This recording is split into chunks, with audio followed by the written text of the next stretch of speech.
Hola mi querida amiga de A Tus Pies, ¿cómo estás? Quiero darte la bienvenida a este estudio bíblico para mujeres basado en la epístola de Santiago. Estoy totalmente segura que necesitamos estudiar la Biblia en profundidad. Cuando nosotras estudiamos la palabra de Dios, adquirimos convicciones firmes para poder sostener una conducta firme en el Señor. Una conducta que se muestre en buenas obras, como nos vino desafiando Santiago a lo largo de todos los capítulos que él escribe en su preciosa y práctica carta. Quiero también que tengas en cuenta, ahora que vamos a estudiar el último capítulo, el capítulo 5, que ahí el énfasis, hay un hilo conductor acerca de la segunda venida de Cristo.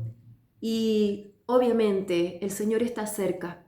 No podemos negar, estamos viviendo una cuarentena, un aislamiento social debido a una pandemia mundial. ¿Cuántos años que no ocurrían este tipo de cosas? Cristo viene pronto y tenemos que estar preparadas. Y por eso Santiago hoy nos va a desafiar con este capítulo. Y nos va a decir a decir cuáles son las evidencias que tiene que tener una mujer cristiana frente a la venida del Señor. Ahora vamos a repasar un poquito algunas cosas para tener presente. ¿Quién fue Santiago el escritor? Fue el medio hermano del Señor Jesús.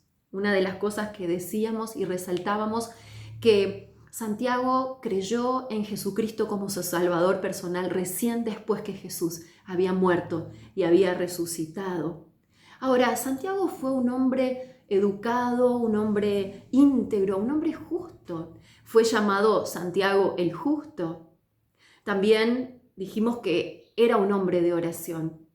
Por eso sus amigos, los conocidos, lo habían apodado rodillas de camello, porque se dice que pasaba horas y horas orando por sus ovejas a tal punto que había sacado callos en sus rodillas. Cuando repasamos un poquito el contexto social de estos creyentes a los que él les está escribiendo la carta, tenemos que ubicarnos en la historia. Hechos capítulo 7. Allí vemos el martirio y la muerte de Esteban, aquel siervo de Dios evangelista que fue apedreado justamente por llevar el evangelio. Después de la muerte de Esteban, recordemos que comienza la persecución de la iglesia. Por lo tanto, estos primeros cristianos tenían que huir para refugiarse, perdiéndolo todo, y se dispersaron por todo el imperio romano y vivieron en una situación de pobreza, de desamparo, de tristeza, de injusticias. Por lo tanto, Santiago es movido a pastorearles a través de esta carta. Por eso vamos a ver que todos los temas que él pone en su carta era lo que estos cristianos estaban necesitando escuchar. También recordá que por eso Santiago justamente les va a escribir en el primer capítulo acerca de cómo soportar las pruebas, acerca de cómo salir victoriosos de las tentaciones, acerca de cómo ser hacedores de la palabra de Dios y no tan solamente oidores. En el capítulo 2 también vimos que él va contra el favoritismo y motiva a estos creyentes a que puedan amar al hermano pobre, que puedan ayudar al prójimo. Pero también va a hablar sobre la fe y las obras, diciendo que todo aquel que profesa tener fe en Jesucristo lo tiene que demostrar con una fe dinámica, que es la fe que obra y que es la única fe que realmente salva al pecador. Pero también vimos en el capítulo 3 la influencia de lo que es nuestro hablar, de lo peligrosa que puede ser nuestra lengua cuando está descontrolada y cómo puede llegar a destruir la obra de Dios, los siervos de Dios. Por lo tanto, Santiago les va a motivar a que, si dicen ser cristianos, muestren por la buena conducta sus obras en sabia mansedumbre. ¿Cómo? Motivándolos a que puedan escoger la sabiduría de lo alto, para que pueda influenciar sus vidas. Cuando llegamos al capítulo 4 de Santiago, allí hemos estudiado que los creyentes tenemos enemigos, pero que también hay victoria y que nosotras tenemos exhortaciones ahí, 10 verbos estudiamos que nos deja Santiago para que nosotras podamos tomar y para que nosotras podamos cambiar nuestra vida y descubrir cómo podemos tener la victoria sobre los enemigos que nos acechan a diario. Pero también llegamos ahora al capítulo 5. Y Santiago les va a decir, entre otras palabras, el Señor ya viene. El Señor ya viene. Y ustedes, mujeres, tienen que tener evidencias en su vida. Debemos vivir, si somos verdaderas cristianas, esperando y anhelando la venida del Señor. El Señor está cerca. Por lo que la Biblia relata, por los sucesos que vamos a vivir en los últimos tiempos, podemos decir que el Señor pronto viene. Y Santiago nos va a dejar en este capítulo 5 4 evidencias que tenemos que tener los hijos de Dios para demostrar que estamos esperando la venida del Señor. ¿Cuáles son esas evidencias? Son 4, anótalas. En primer lugar, debemos ser pacientes en el sufrimiento. Y ahí vamos a mirar los 11 primeros versículos del capítulo 5. Luego vamos a ver que tenemos que ser puras en el hablar y esto está en el versículo 12. En los versículos 13 al 18 vamos a ver que tenemos que ser perseverantes en la oración para terminar el capítulo en los 2 últimos versículos 19 y 20, estudiando que la otra evidencia de una cristiana que espera la venida del Señor es que es persistente en restaurar perdidos. Repasamos las 4 palabras: pacientes, puras, perseverantes y persistentes. Te propongo ahora sí acompañarme en la lectura. Abrí tu Biblia en Santiago capítulo 5 y ahí vamos a comenzar leyendo lo siguiente. Dice así: Vamos ahora, ricos, llorad y aullad por las miserias que os vendrán. Vuestras riquezas están podridas y vuestras ropas están comidas de polilla. Vuestro oro y plata están enmohecidos y su moho testificará contra vosotros y devorará del todo vuestras carnes como fuego. Habéis acumulado tesoros para los días postreros. He aquí, clama el jornal de los obreros que han cosechado vuestras tierras, el cual por engaño no les ha sido pagado por vosotros, y los clamores de los que habían cegado han entrado en los oídos del Señor de los ejércitos. Habéis vivido en deleites sobre la tierra y sido disolutos. Habéis engordado vuestros corazones como en día de matanza. Habéis condenado y dado muerte al justo y él no os hace resistencia. Por tanto, hermanos, tened paciencia hasta la venida del Señor. Mirad cómo el labrador espera el precioso fruto de la tierra, aguardando con paciencia hasta que reciba la lluvia temprana y la tardía. Tened también vosotros paciencia y afirmad vuestros corazones, porque la venida del Señor se acerca.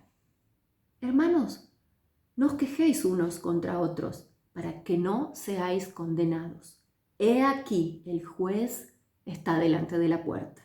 Hermanos míos, tomad como ejemplo de aflicción y de paciencia a los profetas que hablaron en nombre del Señor. He aquí, tenemos por bienaventurados, subraya esa frase, a los que sufren. ¿Habéis oído de la paciencia de Job? Y habéis visto el fin del Señor, que el Señor es muy misericordioso y compasivo. Pero sobre todo, hermanos míos, no os juréis ni por el cielo, ni por la tierra, ni por ningún otro juramento, sino que vuestro sí sea sí y vuestro no sea no, para que no caigáis en condenación. Te propongo que cierres tus ojos, vamos a orar y vamos a pedir la guía del Espíritu Santo en este estudio. Amado Padre Celestial, te damos gracias porque podemos estar frente a tu palabra, porque creemos en tu palabra, porque sabemos que tu palabra es la verdad y sabemos que necesitamos de ella para poder ser alimentadas, exhortadas. Y en esta hora estamos aquí esperando escuchar tu voz. Señor, tu palabra dice: abre tu boca que yo la llenaré. y por eso esperamos en ti. Toma cada una de mis hermanas que están en su casa escuchando esta lección con el deseo de aprender de ti, Señor. Gracias porque nos vas a hablar otra vez. En el nombre del Señor Jesús. Amén.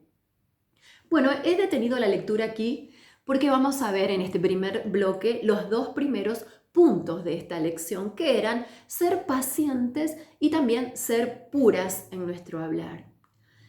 Fíjate cómo comienza esta exhortación. Es como que Santiago cada vez va subiendo un poco más el tono de su voz y sigue sacando los trapitos al sol. Comienza dirigiéndose a los ricos. Vamos ahora, ricos. No se sabe con seguridad, leyendo varios comentarios pude ver y aprender que puede que Santiago le haya escrito a creyentes ricos o a ricos de la sociedad. Pero ¿qué sentido tendría que esta carta mencione a los ricos de la sociedad que quizás nunca la leerían? La carta está escrita a hermanos creyentes que sí la iban a leer. Sería lamentable, la verdad, que hubiera creyentes ricos que tuvieran este tipo de vida. Pero Santiago va a poner en evidencia a estos ricos. Santiago va a denunciar y a confrontar los pecados que estos ricos estaban teniendo. Y decime si no te hace acordar a lo que el Señor Jesús enseñó en el Sermón del Monte, allá en San Mateo capítulo 6. Es que justamente se dijo que la epístola de Santiago tiene mucha similitud al libro de Proverbios y a las bienaventuranzas del Sermón del Monte.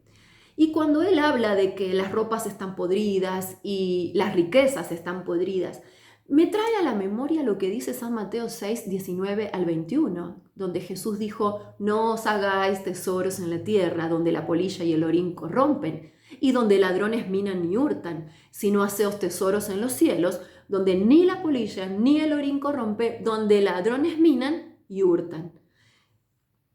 No minan, perdón, ni hurtan. Y resalta esta frase: donde esté vuestro tesoro, allí también estará vuestro corazón. Los ricos abusaban de los pobres.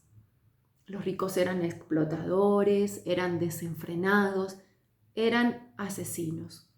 Cualquier similitud con la realidad es pura coincidencia, como dice el dicho, ¿no? Lamentablemente, esto no pasaba solamente en la sociedad de aquella época, sino que también sigue pasando. Y Santiago les va a señalar sus pecados. Comienza diciéndoles en el versículo 3: habéis acumulado tesoros para los días postreros. ¿De qué los está acusando aquí? Ustedes son avaros. Avaricia. Un pecado que cualquiera está expuesto a ser tentado por el pecado de la avaricia. En la lección anterior, cuando estudiamos el capítulo 4, hablábamos de codicia y envidia. Yo te decía que yo las llamo como las primas hermanas, codicia y envidia. Pero hoy le vamos a encontrar una prima más a la codicia y a la envidia, que es la avaricia. Vamos a repasar un poquito el concepto de codicia como para poder compararlo con el concepto de avaricia. Dijimos que codicia era un deseo vehemente de poseer muchas cosas, especialmente riquezas o bienes. Ahora, cuando miramos la avaricia, ¿cuál es la diferencia? Porque avaricia es el afán de poseer muchas riquezas, pero por el solo placer de atesorarlas sin compartirlas con nadie. O sea, si vamos a defender un poco al codicioso, podemos decir que quizás el codicioso, más allá de tener mucho, puede llegar a compartir con otros lo que tiene, mientras que el avaro no, porque lo que pretende es guardar y atesorar y ni siquiera él mismo disfruta de aquello que tiene. Y Santiago les está diciendo a estos ricos: ustedes son avaros. ¿Cuál es el problema de las riquezas? ¿Que acaso Dios está en contra del dinero? En ninguna parte de la Biblia encontramos esto. Al contrario, encontramos a un Abraham que fue un hombre muy rico porque tenía muchos animales, tenía muchos siervos. También encontramos a Job, un patriarca de la antigüedad que también fue un hombre rico y todo viene de Dios y las bendiciones vienen de Dios. Entonces, ¿a dónde está el problema? En amar más a las riquezas que a Dios. Por eso cuando Pablo le va a escribir a Timoteo en la primera carta, capítulo 6, versículo 10, le va a decir, porque raíz de todos los males es el amor al dinero, el cual, codiciando algunos, se extraviaron de la fe y fueron traspasados de muchos dolores. Algo que quiero que nosotras podamos recordar hoy, mi querida amiga que estás escuchando, que las riquezas son temporales. Por eso en el Salmo 119, 14, el autor anónimo de este precioso salmo, el más largo de la Biblia, dice, me he gozado en el camino de tus testimonios más que de toda riqueza. Por eso, quiero motivarte con este estudio, a que aprendamos a gozar más de Dios que de todo lo que nosotras podamos tener en esta tierra, porque pronto pasará. Te dije en un principio, el Señor ya viene. Cristo está cerca. No nos aferremos a las cosas materiales porque son temporales. No amemos más al dinero que las cosas de Dios.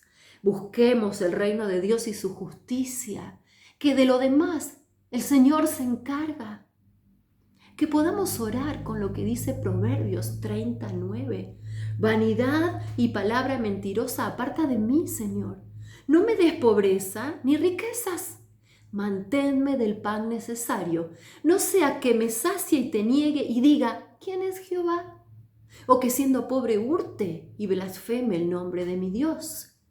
Pero en el Salmo 119, 36, también encontramos ahí una preciosa oración que te invito a que la tomemos y la hagamos nuestra y podamos decir, Señor, inclina mi corazón a tus testimonios y no a la avaricia. Que no sea yo una mujer que ama más las cosas materiales que a la palabra de Dios y al Dios de la palabra. Te decía, Santiago confronta a estos ricos no solo con el pecado de la avaricia, también los confronta diciendo que eran ladrones, porque se enriquecían a costa de no pagarle el sueldo a aquellos que trabajaban para ellos. Y quizás vos también hoy estás atravesando algo similar en este tiempo que decíamos hace un rato, donde hay crisis laboral, donde todo está trastornado, el mundo está desequilibrado. Quizás estás padeciendo de un jefe injusto que no te está pagando tu sueldo como corresponde. ¿Qué te puedo decir en esta hora, mi querida amiga y hermana? Lo que Santiago les dice a aquellos creyentes, paciencia, paciencia, sos hija de Dios, nada te va a faltar, el Señor vela por tu necesidad, paciencia. Pero no solo que estos ricos eran avaros, eran ladrones, sino, fíjate, versículo 5, habéis vivido en deleites, eran opulentos, se daban con todos los gustos, habéis sido disolutos, ustedes son disolutos, no se sacian, quieren más, no les importa perder la moral con tal de ir tras las riquezas. Hay una frase que también quiero explicarla, que dice, habéis engordado vuestros corazones como en día de matanza. ¿Por qué Santiago utiliza esta expresión?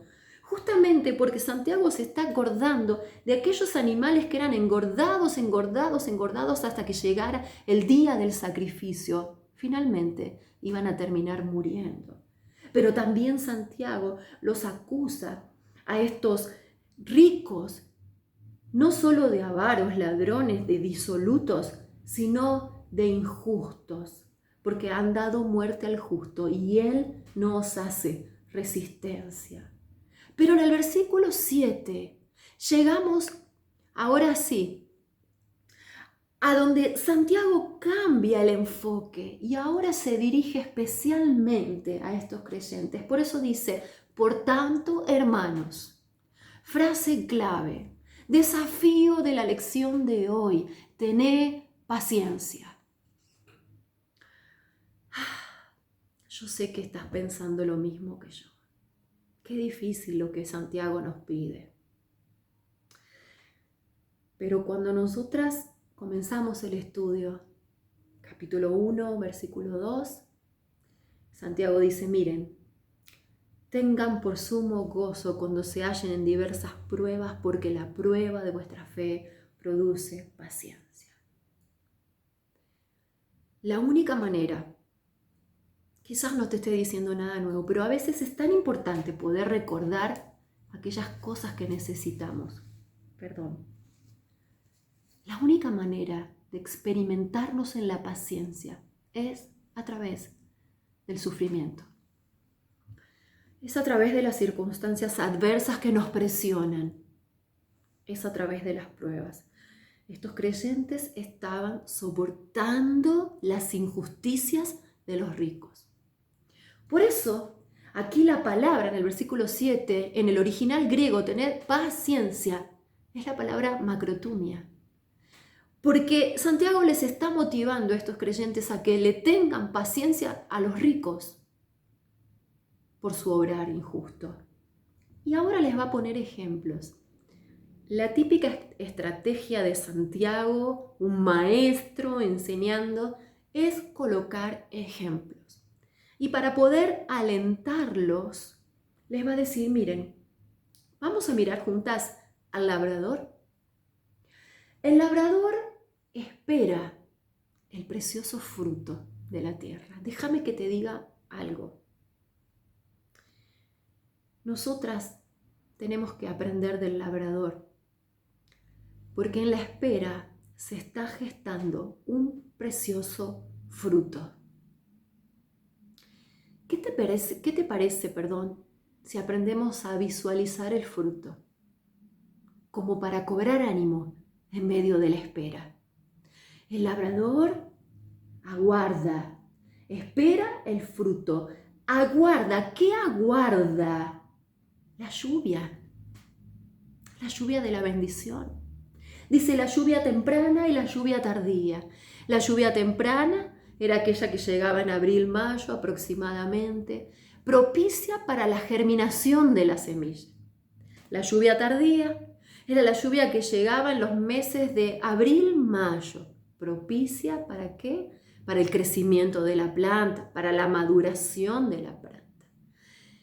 El trabajo del labrador no dependía de algo que él podía controlar. Por el contrario, dependía de algo que él no podía controlar. Por eso Santiago nos está diciendo, mujeres de Dios, tengan paciencia. Cuando nosotras plantamos una semillita, si has tenido alguna vez la oportunidad de hacerlo, seguramente me dirías que sí. No nos dimos con la grata sorpresa de que hoy la plantamos y mañana en la mañana fuimos a mirar la tierra y ya estaba la planta crecida. Hubo un tiempo. Nosotros hicimos nuestro trabajo, preparar la tierra, colocar la semilla, regarla. Y a su tiempo, la planta comenzó a brotar y a germinar. Claro, no nos gusta, sobre todo a las mujeres, que las cosas escapen de nuestro control. ¿Cómo nos gusta controlarlo todo? Y Santiago aquí nos va a decir, tienen que tener paciencia. ¿Hasta cuándo, Santiago? ¿El mes que viene? No. ¿El año que viene cambiará mi situación? ¿Terminaré con este sufrimiento que me agobia? No. Santiago dice, hasta que venga el Señor. Y vos dirás, ¿cuánto falta? ¿Querés que te diga algo? El Señor puede venir hoy. El Señor puede venir hoy. Y quizás Dios a través de este pasaje nos está queriendo enseñar que nosotras, mujeres de Dios, tenemos que vivir aguardando su venida como si Él viniera hoy. Estoy segura que cambiaría nuestra manera de esperar en el Señor. Aprenderíamos a ser más pacientes en el sufrimiento. Aceptar el sufrimiento. Yo sé que cuesta, yo sé que lo que te estoy diciendo es difícil, pero nosotras tenemos que aprender a someternos, porque vamos a ver luego que es bienaventurado el que sufre. Te sigo explicando un poquito más. Tened También vosotros paciencia, dice el versículo 8, y afirmad vuestros corazones, porque la venida del Señor se acerca. Y ahora Santiago está hablando de la paciencia upomone. Te decía hace un rato, la paciencia macrotumia es aquella que es fruto del Espíritu Santo, aquella paciencia que nos ayudará a tolerar a las personas difíciles, a las personas que nos hostigan, a las personas que quizás hacen nuestra convivencia complicada. Ejemplo, un esposo con un carácter especial, una jefa o un jefe que cada día te atemoriza porque vos no sabés cómo se levantó hoy y cómo te va a tratar hoy en tu trabajo. Personas que a veces se ocupan de complicarnos la vida. Esa es la paciencia macrotumia que hablaba Santiago en el 7, que es fruto, como te enseñé en la lección número 1, del Espíritu Santo. Pero ahora en el 8 se va a referir a la paciencia upomone, que es fruto de la prueba. Para tener paciencia macrotumia tenemos que tener al Espíritu Santo y que el Espíritu Santo produzca fruto en nuestras vidas. Pero para tener la paciencia upomone tendremos que aprender a tolerar el peso de las adversidades y de las pruebas. En el 9 los motiva, miren hermanos, no se quejen unos de los otros, no se quejen de los ricos. ¿Saben qué? No ganamos nada con quejarnos. Te propongo algo. ¿Qué tal si convertimos la queja en oración?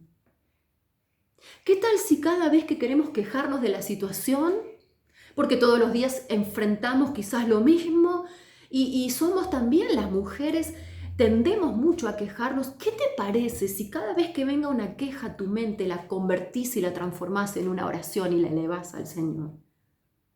No se quejen para que no sean condenados. No se olviden que el juez está a la puerta. Y acaba el segundo ejemplo. Te dije, el primero es el ejemplo del labrador, ahora es el ejemplo del juez. ¿Y quién es el juez? Es el Señor Jesús. Jesucristo está a la puerta. Él pronto viene. Y viene para examinar a sus hijos, para probar cuáles han sido las motivaciones de nuestro obrar aquí en la tierra. Él ya viene, Él es el juez. Pero en el 10 vuelve a decir, hermanos míos, y ahora les va a decir, miren el ejemplo de aflicción y de paciencia de los profetas. No menciona a ninguno en particular, pero si vos te acordás, un Jeremías, un Ezequiel, un Isaías que fue aserrado, perdió la vida, que cada vez que Dios le daba un mensaje para ir a confrontar al pueblo, para denunciar el pecado, para corregirlos, para hacerlos volver, eran maltratados, eran despreciados, eran humillados, eran menospreciados. A ver, ¿por qué no te llevas del ejemplo? Porque nosotras siempre, ¿qué miramos? Porque a mí me pasa todo, porque yo tengo que soportar todo y a ella todo pareciera que le sale bien. Claro, es fácil mirar a la que está mejor. ¿Por qué no mirás al que sufre más que vos para alentar tu corazón? Mira, los profetas sufrieron. Tómalos como ejemplo de paciencia y perseveraron hasta el final. No abandonaron su fe, no dejaron de hablar del amor de Dios y de cumplir con su ministerio. Fueron fieles a pesar de que no la pasaron bien. Ustedes tienen que desarrollar la paciencia, mis queridas hermanas. Por eso, dice versículo 11, tenemos por bienaventurados a los que sufren, y pone como último ejemplo a Job. ¿Qué podríamos decir del justo Job? El año pasado, en la Escuela Bíblica de la Iglesia Cristo Salva, tuvimos la oportunidad de estudiar todo el año, todo el ciclo lectivo, la vida de Job. Fue tremendo. Fue tremendo aprender de la integridad de Job. Fue tremendo aprender de la soberanía de Dios. Y cómo Dios probó la paciencia de un hombre justo, que salió totalmente aprobado de la prueba. Por eso Santiago les va a decir, tómenlo como ejemplo y entiendan y cambien el chip de sus mentes, que es bienaventurado el que sufre. ¿Cómo?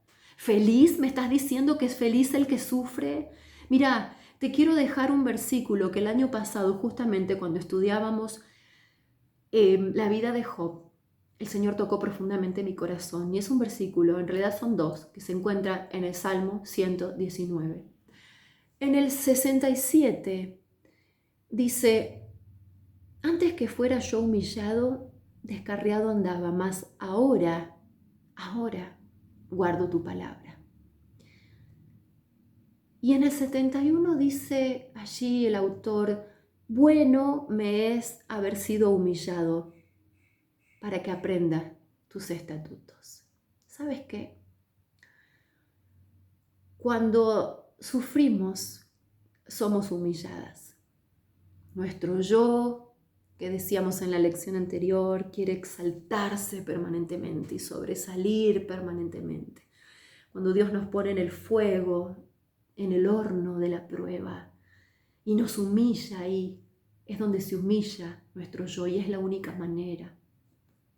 Y la conclusión del salmista es: bueno me es haber sido humillado. Bueno me es haber sufrido la prueba. ¿Para qué propósito? Para que aprenda tus estatutos. Nosotras podemos aprender de la palabra de Dios porque estudiamos de la palabra, porque estamos en comunión con Dios todos los días quizás. Pero cuando nosotras pasamos por el fuego de la prueba, ahí vemos a Dios de otra manera. Por eso Job pudo decir: de oídas te había oído, mas ahora mis ojos te ven. Porque muchas veces nosotras podemos llenar, y está muy bueno que así sea, nuestra mente de la palabra de Dios, pero es ahí en el momento donde el Señor nos pone en ese horno para examinarnos, donde la palabra de Dios ahora se transforma en el Dios de la palabra, y cuando estoy en ese horno puedo conocer al Dios de la palabra de otra manera. Yo voy a cerrar este primer bloque aquí, porque no quiero avanzar, porque quiero dejarte con el desafío que Santiago nos deja. Y primero lo digo para mí: espera con paciencia, mi querida. Espera con paciencia. Una de las evidencias, entonces, de una mujer que espera la venida del Señor es que produce en su vida paciencia. Vamos a cerrar este tiempo, vamos a orar, y voy a orar para que puedas ser una mujer que acepte lo que te está pasando, que puedas ponerte en las manos de Dios y poder decir: Señor, ¿qué estás haciendo en mi vida? Móstrame cuál es el propósito de mi sufrimiento. Oramos. Señor, gracias por tu palabra. Gracias porque cuando sufrimos no es al azar. No es que te descuidaste y sin querer nos vino una prueba o una situación difícil. Es porque nos estás probando, porque estás produciendo en nosotras paciencia, porque tenés un propósito sublime, porque querés producir fruto en nuestra vida como el fruto del labrador. Señor, nos ponemos en tus manos. Enséñanos a esperar con paciencia. En el nombre del Señor Jesús. Amén. Me despido de este primer bloque. Te invito a que puedas escuchar el próximo bloque, donde podremos estar terminando de desarrollar el capítulo 5 de la Epístola de Santiago. Que Dios te bendiga. Hasta la próxima.